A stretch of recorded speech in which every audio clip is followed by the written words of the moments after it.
बिस्मिल्लाहिर्रहमानिर्रहीम। Dear students, my self Mohsin Hanif, your chemistry teacher. बेटा MK preparation के प्लेटफॉर्म से हमने बेसिक केमिस्ट्री की एक सीरीज स्टार्ट की है। इसके पहले 2 से 3 लेक्चर हम रिकॉर्ड कर चुके हैं। आज जो हमारा लेक्चर है वो पिछले ही लेक्चर का तसलसल है। जैसा कि एटॉमिक स्ट्रक्चर हमने स्टार्ट किया था, इसके पहले 2 वीडियोज आप तक पहुंच चुकी हैं। आज हम इसका 3rd और लास्ट पार्ट रिकॉर्ड करेंगे। बेटा रिकॉर्डिंग से पहले मैं आपको ये बता दूं कि ये जो सीरीज है ये उन बच्चों के लिए बहुत बेनिफिशियल है जो पाकिस्तान के किसी भी प्रोविंस के अंदर स्कूल एजुकेटर्स की जॉब के लिए तैयारी कर रहे हैं, और वो बच्चे जो बेटा 9th और 10th की तैयारी कर रहे हैं उनके लिए भी सीरीज बहुत ज्यादा इंफॉर्मेटिव है। तो बेटा आपने इस वीडियो को एंड तक देखना है। I hope this video will be very beneficial for you people. और बेटा एक अहम बात, अगर आपने अभी तक हमारे एमके प्रिपरेशन के चैनल को सब्सक्राइब नहीं किया तो बेटा यूट्यूब पर जाकर हमारे चैनल को सब्सक्राइब करें, लाइक करें, सब्सक्राइब करें और शेयर करें, ताकि आप तक इंफॉर्मेटिव वीडियो जो है वो मिलती रहे। और बेल आइकॉन के बटन को अपने बेटा लाजमी प्रेस करना है। उससे क्या होगा कि जो भी वीडियो हमारी नई अपलोड होगी वो ऑटोमेटिकली उसका नोटिफिकेशन आप तक चला जाएगा। इसके साथ बेटा जो हमारा फेसबुक पे पेज है एमके प्रिपरेशन का, उसको भी आपने लाइक करना है और शेयर भी करना है। और आपने हर वीडियो जो आपने देखनी है उसको पूरा देखना है, और एंड पर आपने उसका फीडबैक भी कमेंट सेक्शन में लाजमी देना है। तो बेटा हमारा जो आज का टॉपिक है इसको हम स्टार्ट करते हैं। एटॉमिक स्ट्रक्चर, इसका जो पार्ट 3 है। बेटा इसके अंदर हम क्या डिस्कस करेंगे? इसके अंदर हम डिस्कस करेंगे एटॉमिक स्ट्रक्चर। एटॉमिक स्ट्रक्चर को डिस्कस करेंगे, और आज के लेक्चर में हमने डिस्कस करना है बेटा इलेक्ट्रॉनिक कॉन्फ़िगरेशन को। इलेक्ट्रॉनिक कॉन्फ़िगरेशन को डिस्कस करेंगे बेटा, और इसके साथ साथ बेटा हम आइसोटोप्स को और उनके यूजेस को भी डिस्कस करेंगे। तो बेटा आज का जो टॉपिक है ये बड़ा ट्रिकी है। आमतौर पर जो इलेक्ट्रॉनिक कॉन्फ़िगरेशंस होती हैं वो 9th स्केल के बच्चे और जिन्होंने पहले केमिस्ट्री नहीं पढ़ी हुई बेटा उनको जो है वो थोड़ा सा परेशान करती हैं। तो बेटा आज के लेक्चर में हम इलेक्ट्रॉनिक कॉन्फ़िगरेशन के ट्रिक्स को देखेंगे और देखेंगे कि हम इलेक्ट्रॉनिक कॉन्फ़िगरेशन करते कैसे हैं, और उसके साथ साथ बेटा हम आइसोटोप्स और उनके यूजेस को भी हम देखेंगे।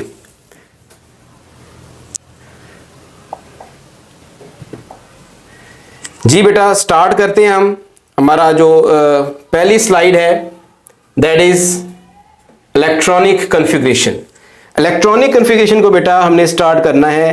तो इलेक्ट्रॉनिक कॉन्फ़िगरेशन में पहले हम इसकी डेफिनेशन की तरफ आते हैं कि इलेक्ट्रॉनिक कॉन्फ़िगरेशन है क्या।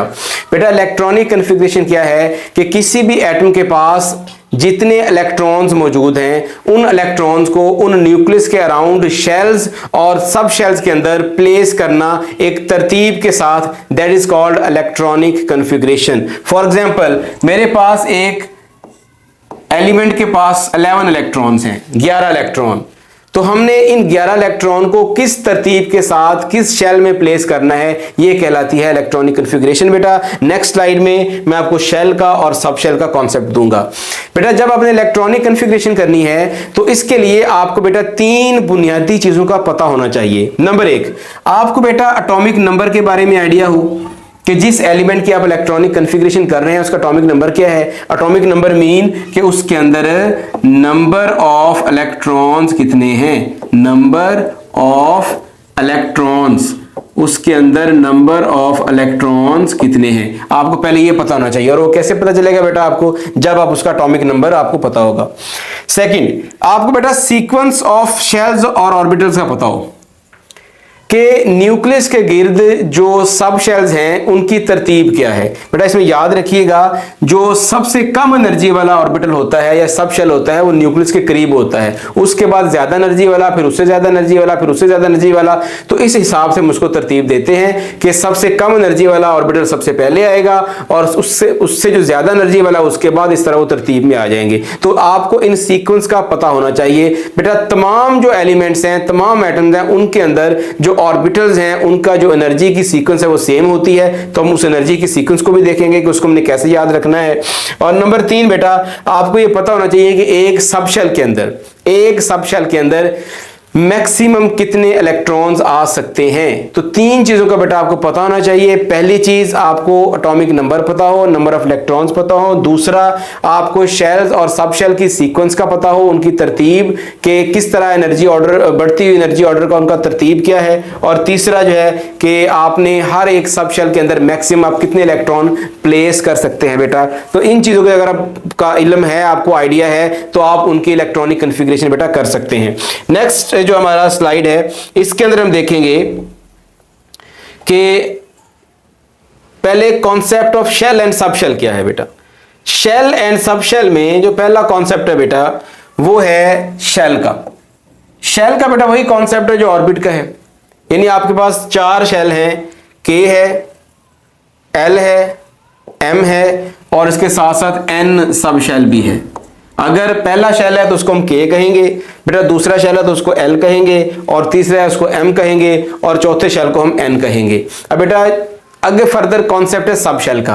बेटा हर शेल के अंदर सब शेल्स होते हैं। जिस तरह पहला शेल है उसके अंदर भी सब शेल होंगे, दूसरा शेल है उसके अंदर भी सब शेल होंगे, तीसरा शेल है उसके अंदर भी सब शेल होंगे। तो बेटा जो सब शेल हैं ये टोटल चार किस्म के हो सकते हैं। ये एस हो सकता है, ये पी हो सकता है, ये डी हो सकता है और ये एफ भी हो सकता है। चार तरह के सब शेल हो सकते हैं।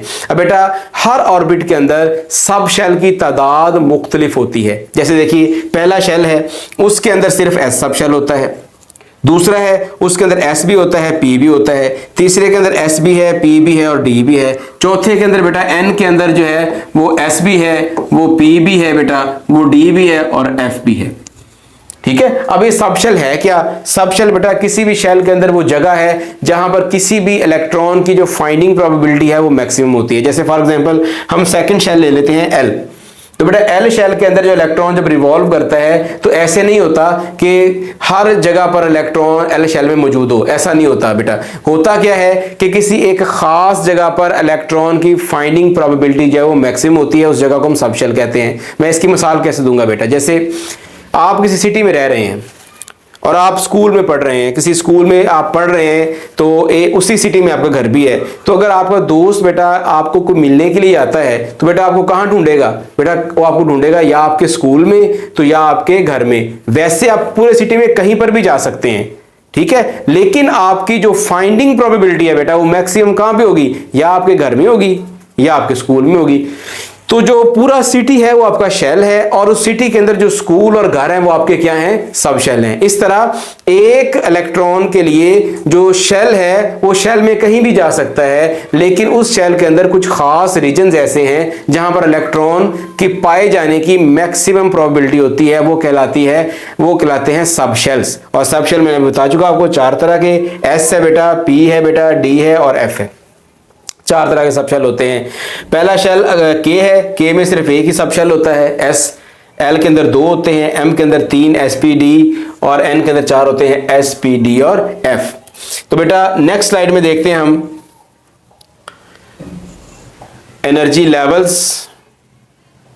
सब शेल जो हैं वो एनर्जी लेवल्स भी होते हैं, यानी कि एटम का जो न्यूक्लियस है उसके अराउंड जो सब शेल होते हैं उनको हम एनर्जी लेवल भी कहते हैं। ठीक है। जिस एनर्जी लेवल की एनर्जी सबसे कम होगी वो न्यूक्लियस के बिल्कुल करीब होगा। जैसे फॉर एग्जांपल मेरे पास ये न्यूक्लियस है, दिस इज अ न्यूक्लियस,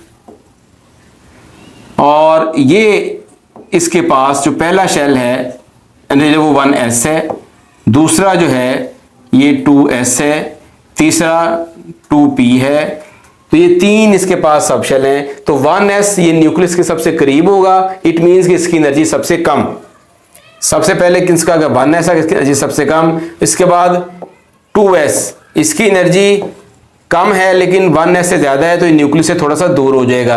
तो इस तरह ये जो एनर्जी सब शेल हैं ये अपनी एनर्जी के लिहाज से एक तरतीब पे होते हैं। कैसी तरतीब कि सबसे लोअर एनर्जी न्यूक्लियस के करीब और सबसे हायर एनर्जी न्यूक्लियस से दूर। तो बेटा जब भी आपने इलेक्ट्रॉन को फिल करना है तो सबसे पहले आपने इलेक्ट्रॉन को उस सब शेल में रखना है जिसकी एनर्जी सबसे कम है। तो इसको याद रखिएगा, electron is placed in lowest energy level.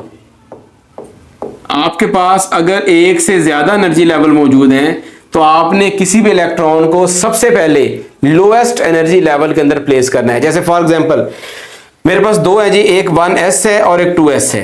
ये 1s से मुराद है कि पहले शेल का s और 2s से मुराद है सेकंड शेल का s। तो दोनों में से 1s की एनर्जी कम है, तो अगर मेरे पास एक इलेक्ट्रॉन है तो पहले इसको मैं 1s में रखूंगा, फिर मैं 2s में जाऊंगा। तो मतलब पहले आपने लो एनर्जी वाले को फिल करना है, फिर आपने हाई एनर्जी वाले को फिल करना है। बेटा s के अंदर मैक्सिमम 2 इलेक्ट्रॉन आप रख सकते हैं, 2 से ज्यादा नहीं रख सकते। p के अंदर आप मैक्सिमम 6 इलेक्ट्रॉन प्लेस कर सकते हैं। d के अंदर आप मैक्सिमम 10 इलेक्ट्रॉन प्लेस कर सकते हैं। और f के अंदर बेटा आप मैक्सिमम 14 इलेक्ट्रॉन जो है वो प्लेस कर सकते हैं। अब आते हैं इनके बेटा एनर्जी लेवल की तरफ। इनके एनर्जी लेवल का जो सीक्वेंस है ये आपके सामने स्लाइड पर चल रहा है। 1s 2s 2p, यानी 1s की एनर्जी सबसे बेटा कम है, सबसे कम है, इसके बाद 2s की है, फिर 2p की है, फिर 3s की है, फिर 3p की है। तो इस तरह ये जो मैंने इनकी एनर्जी सीक्वेंस आपको सामने लिख दी है। ये एनर्जी जो सीक्वेंस है ये तमाम एलिमेंट्स के लिए सेम होता है। और याद रखिएगा जब भी आपने सबसे पहले इलेक्ट्रॉन प्लेस करने हैं तो आपने 1s में प्लेस करने हैं। 1s को कंप्लीट करने के बाद फिर आपने 2s में जाना है, फिर आपने 2s में इलेक्ट्रॉन प्लेस करने हैं, फिर आपने बेटा 2p में करने हैं, फिर आपने 3s में करने हैं। तो इसी सीक्वेंस से लिहाज से आपने इन तमाम एनर्जी लेवल्स के अंदर इलेक्ट्रॉन्स को प्लेस करना है। अब बेटा अगली बात कि आपने इन एनर्जी लेवल्स की तरतीब को याद कैसे रखना है। सबसे मेन चीज ये है, अगर आपको बेटा एनर्जी लेवल की सीक्वेंस याद हो जाती है तो फिर आपके लिए इतना प्रॉब्लम नहीं होगा इलेक्ट्रॉनिक कॉन्फ़िगरेशन करने के लिए, फिर वो बिल्कुल ईजी हो जाएगा। बेटा उसको याद रखने के लिए एक ट्रिक है छोटा सा, वो मैं ट्रिक आपके साथ शेयर करूंगा। Trick to learn the sequence of energy level. ये बेटा मैंने आपके सामने कुछ वर्ड्स लिखे हैं। पहला वर्ड है बेटा school, second word is school, third है public school, then public school, then divisional public school, then divisional public school, then है जी फेडरल डिविजनल पब्लिक स्कूल। ये बेटा मैंने आपको कुछ वर्ड्स लिखे हैं। ऑब्वियसली इनका स्कूल का कोई रिलेशन नहीं है एनर्जी लेवल के साथ, लेकिन ये इनको याद करने का एक ट्रिक है। आप जस्ट इनके फर्स्ट लेटर पर गौर कीजिए। S for school, S for school, यानी 2 दफा स्कूल आएगा, 2 दफा बेटा पब्लिक स्कूल आएगा, फिर 2 दफा डिविजनल पब्लिक स्कूल आएगा और 1 दफा बेटा क्या आएगा, फेडरल डिविजनल पब्लिक स्कूल। तो ये इनकी तरतीब याद रखने का तरीका है। कैसे? S S, P S P S, फिर DPS, then again DPS and last में बेटा आ जाएगा एफ डी पी एस। तो बेटा आपने इनको तरतीब को ऐसा सच याद कर लेना है। मैं फिर इसको रिपीट करता हूं। School school, public school, then again public school, divisional public school, then again divisional public school और फिर आ जाएगा बेटा फेडरल डिविजनल पब्लिक स्कूल। 2 दफा स्कूल आया, 2 दफा बेटा पब्लिक स्कूल आया, 2 दफा बेटा डीपीएस आया और 1 दफा एफडीपीएस आया। तो इस तरह बेटा आपको इनके लेटर्स की सीक्वेंस याद हो जाएगी। S S, P S, then DPS DPS और देन एफडीपीएस। बेटा अब इसके बाद आपने जब इसको एक दफा सीक्वेंस याद होगी लेटर्स की, एस की और पी की और डी की और एफ की, देन अगेन आपने क्या करना है, इसके बाद बेटा आप अगली स्लाइड पे आएंगे तो ये उसी सीक्वेंस से मैंने इनको जो स्कूल के लेटर हैं आगे जो अगले लेटर है वो मैंने रिमूव कर दिए, पहला लेटर मैंने रिटेन कर लिया। देखिए एस एस, पी एस, फिर पी एस, फिर डीपीएस, फिर डीपीएस और फिर आ गया एफ डीपीएस। इसी सीक्वेंस से आपने इसको रखना है। अब बेटा आपने करनी है इनकी नंबरिंग। सबसे पहले बेटा करेंगे नंबरिंग एस की। कैसे नंबरिंग करेंगे? एस को नंबरिंग करें 1 से स्टार्ट करें, 1 2 3 4 5 6 एंड 7। ये मैंने एस की नंबरिंग कर ली। इसके बाद बेटा आपने पी की नंबरिंग करनी है, लेकिन पी की नंबरिंग आपने 1 से नहीं, अगला डिजिट 2 से स्टार्ट करनी है। कैसे? 2p, 3, then 4, then 5 and then 6। इसके बाद बेटा आपने डी की नंबरिंग करनी है और डी की नंबरिंग अगेन 2 से नहीं, उससे अगला डिजिट 3 से स्टार्ट करेंगे। तो ये बेटा आ जाएगा आपका 3, 4 एंड 5। इसके बाद बेटा F की नंबरिंग करेंगे, और F की नंबरिंग कैसे करेंगे बेटा, आपने नंबरिंग 3 से नहीं बल्कि उससे जो अगला डिजिट है 4, क्योंकि F फोर्थ सबशेल है तो इसकी 4 से स्टार्ट करेंगे, ये आ गया बेटा 4F।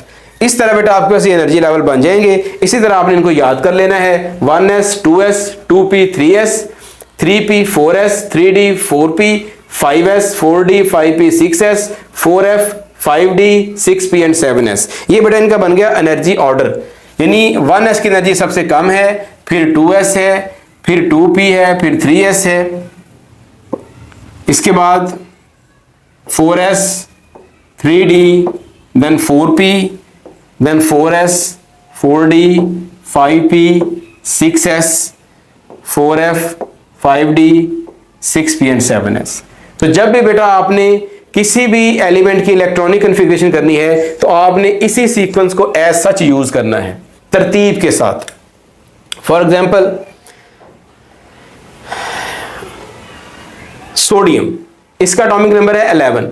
बेटा हमने इसकी इलेक्ट्रॉनिक कॉन्फ़िगरेशन करनी है। देखिए हमारे पास सीक्वेंस क्या थी, सीक्वेंस थी बेटा हमारे पास 1s 2s 2p 3s। बेटा टोटल इलेक्ट्रॉन हमारे पास है 11, हमने इन 11 को इनके अंदर प्लेस करना है। तो पहले है 1s, सबसे लोअर एनर्जी 1s की है, तो बेटा इसके अंदर आप 2 इलेक्ट्रॉन प्लेस करेंगे क्योंकि s के अंदर 2 इलेक्ट्रॉन आते हैं। जब आप इस लेवल को फिल कर लेंगे, अगर आपके पास इलेक्ट्रॉन बच जाए तो फिर आपने अगले लेवल पे चले जाना है। तो मेरे 2 इलेक्ट्रॉन इधर फिल कर दिए, 11 में से 2 इधर आगे, बाकी रह गए 9 इलेक्ट्रॉन, इसको मैं अगले लेवल पे ले आऊंगा। आगे 2s है, s में अगेन 2 इलेक्ट्रॉन आ सकते हैं। तो बेटा कितने हो गए, 2 + 2 4 हो गए, बाकी रह गए बेटा 7। अब आगे आ गया p में 6 इलेक्ट्रॉन प्लेस कर दिए, बिकॉज p के अंदर मैक्सिमम हमने पीछे पढ़ा 6 इलेक्ट्रॉन्स आ सकते हैं। इसके बाद बेटा आ गया 3s। अब s के अंदर आते तो इलेक्ट्रॉन 2 हैं, लेकिन हमारे पास सिर्फ 1 इलेक्ट्रॉन बचा है, तो उसको हमने इसके अंदर प्लेस कर दिया 3s1। तो बेटा इस तरह आपने इसकी इलेक्ट्रॉनिक कॉन्फ़िगरेशन करनी है। एक बेटा और एग्जांपल देखिए, जैसे फ्लोरीन है 9, इसका एटॉमिक नंबर है, यानी इसके अंदर 9 इलेक्ट्रॉन्स हैं। इसी सीक्वेंस के साथ ही एनर्जी लेवल्स आएंगे 1s 2s 2p and 3s। बेटा 1s देखिए इसमें 2 इलेक्ट्रॉन आ गए, बाकी रह गए 7, 2 इलेक्ट्रॉन 2s में चले गए, बाकी रह गए 5। अब p के अंदर बेटा टोटल 6 इलेक्ट्रॉन्स आते हैं, लेकिन हमारे पास जो टोटल नंबर ऑफ इलेक्ट्रॉन बचे हैं बेटा वो 5 बचे हैं, तो 5 इलेक्ट्रॉन जो है वो इसके अंदर आ जाएंगे, बाकी ये वाला 3s जो है ना वो यूज नहीं होगा। तो इस तरह आप फ्लोरीन की इलेक्ट्रॉनिक कॉन्फ़िगरेशन कर सकते हैं। बेटा इसी सीक्वेंस को यूज करते हुए आप मल्टीपल जो एलिमेंट्स हैं उनकी आप इलेक्ट्रॉनिक कॉन्फ़िगरेशन कर सकते हैं bye knowing their atomic number. आपको उनका एटॉमिक नंबर पता हो और अगर आपको ये सीक्वेंस याद हो जिस तरह मैंने आपको एक ट्रिक बताया है, तो आप इजीली इनकी इलेक्ट्रॉनिक कॉन्फ़िगरेशन कर सकते हैं। नेक्स्ट बेटा देखिए, ये एक चार्ट है, डिफरेंट एलिमेंट्स हैं, उनके सिंबल, उनके एटॉमिक नंबर और उनकी जो इलेक्ट्रॉनिक कॉन्फ़िगरेशन दी हुई है।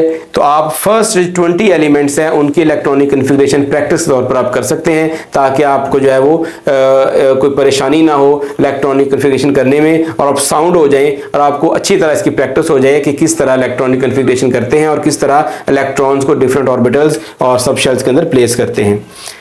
नेक्स्ट है बेटा आइसोटोप। आइसोटोप बेटा पहले हम डिस्कस कर चुके हैं।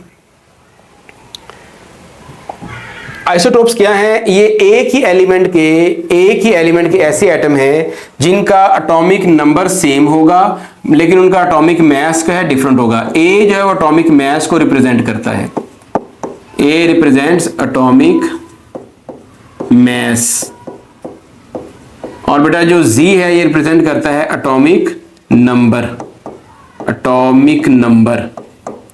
तो बेटा अगर एटॉमिक नंबर सेम है और एटॉमिक मास डिफरेंट है बेटा, तो उसको हम कहेंगे आइसोटोप। फॉर एग्जांपल मेरे पास है हाइड्रोजन 1 1, हाइड्रोजन 1 2, हाइड्रोजन 1 3, 3 हाइड्रोजन के आइसोटोप्स हैं, प्रोटियम, ड्यूटेरियम और ट्रिटियम।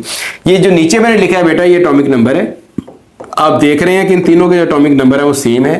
जो बेटा मैंने ऊपर प्लेस किए हैं वो एटॉमिक मासेस हैं 1 2 और 3।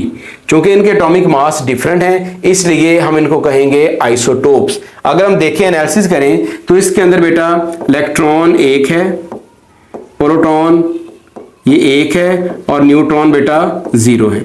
सेकंड में आ जाए बेटा, इसके अंदर इलेक्ट्रॉन 1 है, प्रोटॉन 1 है और न्यूट्रॉन भी 1 है। इसी तरह इसके अंदर इलेक्ट्रॉन 1 है, प्रोटॉन 1 है और जो न्यूट्रॉन है वो 2 है। तो बेटा जो आइसोटोप्स होते हैं उनके अंदर नंबर ऑफ इलेक्ट्रॉन सेम होते हैं, नंबर ऑफ प्रोटॉन्स भी सेम होते हैं, लेकिन नंबर ऑफ न्यूट्रॉन्स डिफरेंट होते हैं, जिसकी वजह से इनका जो एटॉमिक मास है बेटा वो डिफरेंट हो जाता है। ऐसे एटम्स को हम कहा जाता है, कहते हैं आइसोटोप्स। और याद रखिएगा जो आइसोटोप होते हैं ना वो एक ही एलिमेंट के होते हैं। जिस तरह ये हाइड्रोजन है ना, प्रोटियम, ड्यूटियम और ट्रिटियम, ये तीनों जो आइसोटोप है वो हाइड्रोजन की होंगे, इनको कलेक्टिवली हाइड्रोजन ही कहा जाएगा। लेकिन चूंकि इनके एटॉमिक मास डिफरेंट है इसलिए इनको हम आइसोटोप्स कहते हैं। आइसोटोप जो वर्ड है ये iso mean same and top mean position, top mean position. चूंकि तीनों आइसोटोप पीरियोडिक टेबल में सेम पोजीशन पर हैं, सो इसलिए इनको हम आइसोटोप्स कहते हैं। जो पहला बॉक्स है पीरियोडिक टेबल का, वहां पर हाइड्रोजन को प्लेस किया गया है और वहां पर वो जो जगह है वो प्रोटियम के लिए भी है, वो ड्यूटियम के लिए भी और वो ट्रिटियम के लिए भी है। नेक्स्ट देखिए बेटा, ये एग्जांपल्स हैं आइसोटोप्स की। यूरेनियम के 3 आइसोटोप्स हैं, U234, U235 एंड यूरेनियम 238। इनका एटॉमिक नंबर 92 है। इसी तरह क्लोरीन के बेटा जो है वो 2 आइसोटोप्स हैं। क्लोरीन के जो है वो 2 आइसोटोप्स हैं, Cl35 एंड Cl37। और जो कार्बन है उसके 3 आइसोटोप हैं, C12 है, C13 और C14 है। ये दोनों बेटा जो है ये स्टेबल हैं और जो C14 है बेटा ये अनस्टेबल होता है, इट इज अनस्टेबल। और ये जो क्लोरीन है इसका जो एटॉमिक नंबर है वो 17 होता है। नेक्स्ट देखिए बेटा, यूजेस ऑफ आइसोटोप्स। आइसोटोप के यूजेस बहुत इंपॉर्टेंट हैं, इनमें से एमसीक्यू क्वेश्चन बहुत ज्यादा बनाए जाते हैं। पहले देखिए रेडियोथेरेपी या ट्रीटमेंट ऑफ कैंसर। कैंसर के लिए या रेडियोथेरेपी के लिए किन आइसोटोप्स का यूज किया जाता है? तो इसके लिए देखिए जो स्किन कैंसर है उसके लिए P32 यानी फास्फोरस और स्ट्रांशियम के आइसोटोप को यूज किया जाता है। इसी तरह कैंसर के लिए हम कोबाल्ट 60 को भी यूज करते हैं, क्योंकि इसके अंदर से गैमा रेज निकलती हैं और वो स्ट्रांगली पेनिट्रेटिंग होती हैं और वो बॉडी में जाकर क्या करती हैं, जो कैंसर सेल होते हैं उनको जला देती हैं, उनको खत्म कर देती हैं, उनको डिस्ट्रॉय कर देती हैं। तो इसको बोलते हैं रेडियोथेरेपी, यानी बॉडी के ऊपर रेडिएशंस को थ्रो करना ताकि वो जो हमारे कैंसरस सेल हैं उनको डिस्ट्रॉय कर सके, दैट इज कॉल्ड रेडियोथेरेपी। तो 3 आइसोटोप्स हैं, फास्फोरस 32 एंड स्ट्रांशियम 90, ये स्किन कैंसर के लिए, और जो कोबाल्ट 60 है ये बॉडी के अंदर जो हमारे कैंसरस सेल्स होते हैं उनको डिस्ट्रॉय करने के लिए। Tracers for diagnosis and medicine. Tracers कहते हैं आइडेंटिफाई करना, पता चलाना कि प्रॉब्लम कहां पर है, डायग्नोज करना। उसके लिए बेटा आयोडीन 31 है, इसको डायग्नोज करने के लिए इस्तेमाल किया जाता है गाइटर।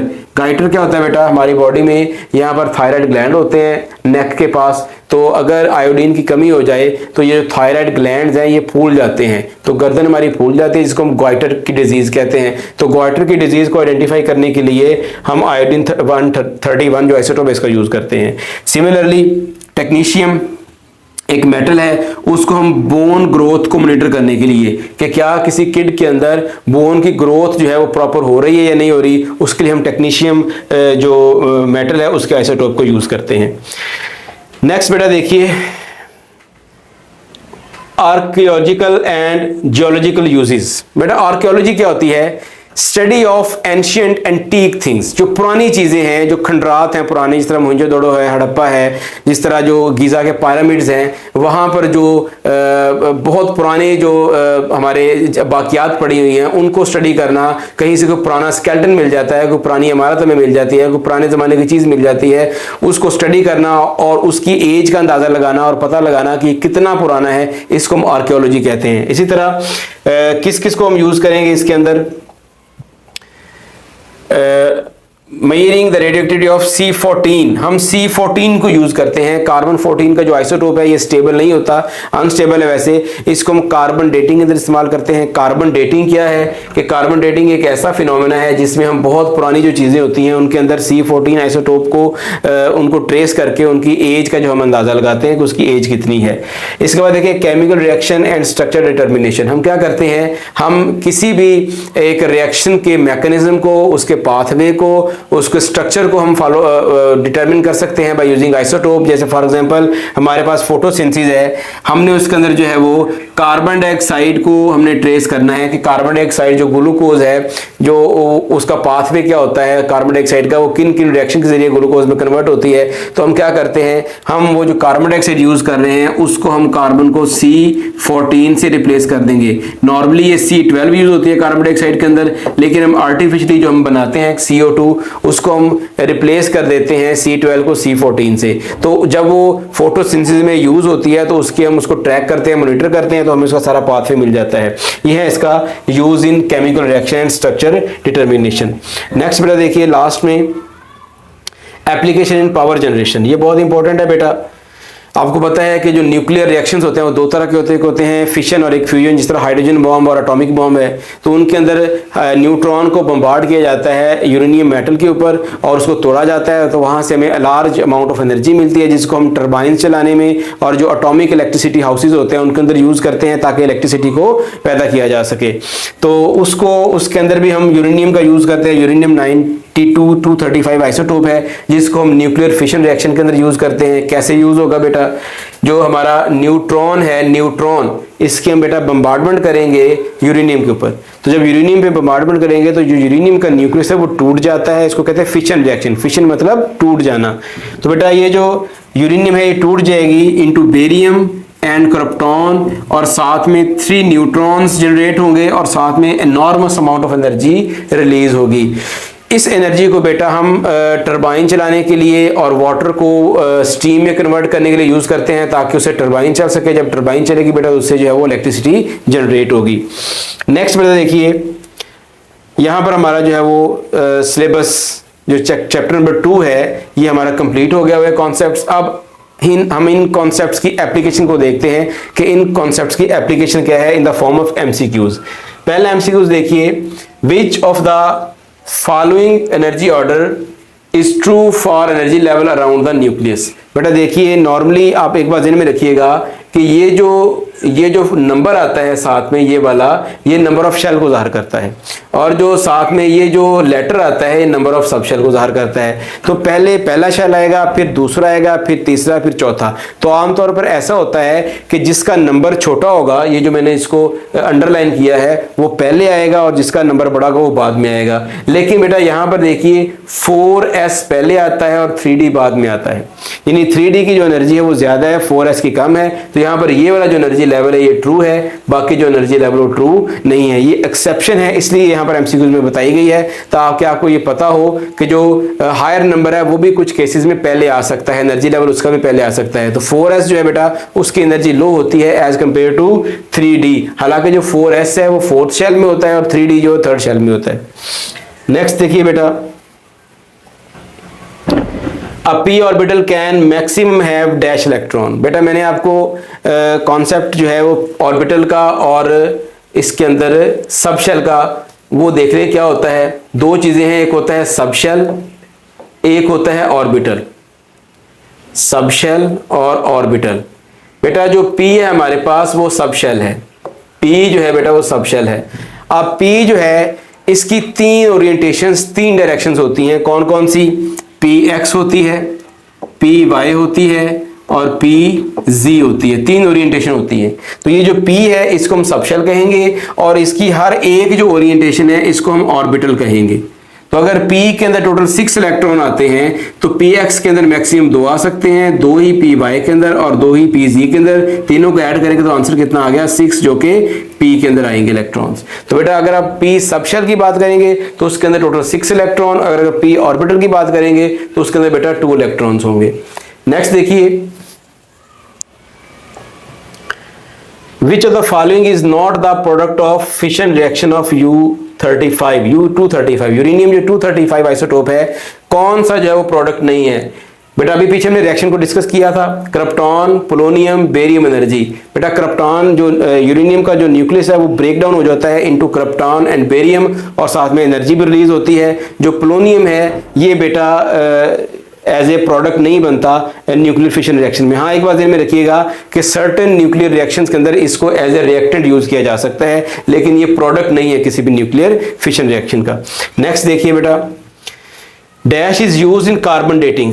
कार्बन डेटिंग के अंदर कौन सा आइसोटोप यूज होता है? हमने पीछे पढ़ा था जो कार्बन 14 है, that is use in the carbon dating. तो ये है बेटा इसका ऑप्शन जो है वो चार्ली। नेक्स्ट देखिए, which of the following is use to monitor the growth of bone. बेटा जो हमने इसके यूजेस पढ़े थे उसमें हमने पढ़ा था कि जो टेक्नीशियम मेटल है उसके आइसोटोप को हम बोन्स को मॉनिटर करने के लिए यूज करते हैं। तो इसका जो राइट ऑप्शन होगा दैट वुड बी बीटा। तो बेटा यहाँ पर जो है वो हमारा आज का लेक्चर कंप्लीट होता है। हमने जो एटॉमिक स्ट्रक्चर है उसके तीनों जो उसके पार्ट्स हैं वो हमने आपको पढ़ा दिए हैं। उसमें फर्स्ट पार्ट में हमने जो उसकी डिस्कवरी है फंडामेंटल पार्टिकल्स की वो क्लियर कर दी थी, सेकेंड पार्ट में हमने एटॉमिक मॉडल को क्लियर कर दिया और थर्ड पार्ट में हमने आइसोटोप्स की टाइप्स और इलेक्ट्रॉनिक कॉन्फ़िगरेशन को क्लियर कर दिया है। आई होप कि आपने तमाम कॉन्सेप्ट्स को अच्छे तरीके से बेटा अंडरस्टैंड कर लिया होगा। कोई भी आपकी क्वेरी हो, कोई प्रॉब्लम हो, आप कमेंट सेक्शन में इसको पूछ सकते हैं।